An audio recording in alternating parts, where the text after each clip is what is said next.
We in time begin to question matters of existence when we come through the storms of challenges which we have been told, and then in time come to believe we have the probable cause of suffering, when the subsistence of living is meant that being alive should be in fact a state of being which brings us sound pleasure and satisfaction. If this was such an ease, how will one come to be born into what him or her is to be? The movement of living, and being encased inside of the realm of being consciously alive, we find through the journey, a curious and fear-based wandering inside of a state of uncertainty, a sacred and yet a destined coming to know of what all of this is, and what this is about, for to know why one has been designed to exist. Why is this living designed so? What does this mean? Why has this become, through a sacred time and consternation, an essential requirement? Why has this been ordained, inspired to be a necessity? A fundamental source for the human being, as a requirement to know his and herself?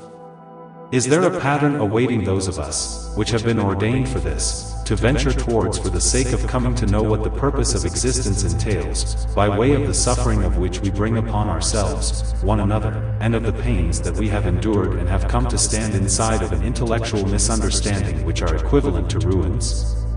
How have we become so founded and yet so lost and uninformed? What one comes to know in all of his or hers observation is a constant conclusion that we know everything, and in truth, know very little, as yet in addition nothing at all.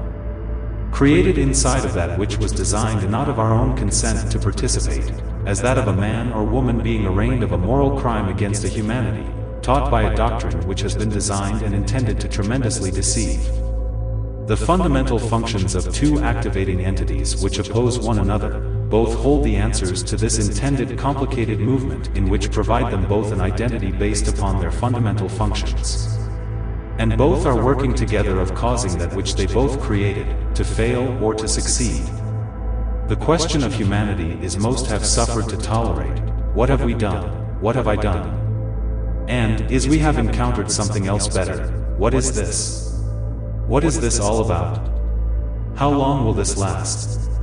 And therefore, time has been created as a device for the feeling of being oppressed, and therefore the feeling in need of having the urgency to rush, of a sacred time, as if everything of the intention of time is known, or in the process of coming to know, and in the same movement, not knowing what is in store within the illusion of what is called the future, which is an idea of what one hopes to exist within the time of where there is given time to resolve all of which what one knows.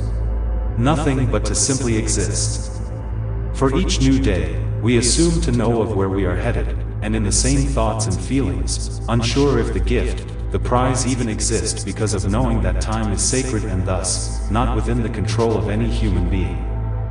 Thrust inside of a living journey without knowing anything, without having a choice of what lie ahead, which will become the past, or if this past will better us or harm us.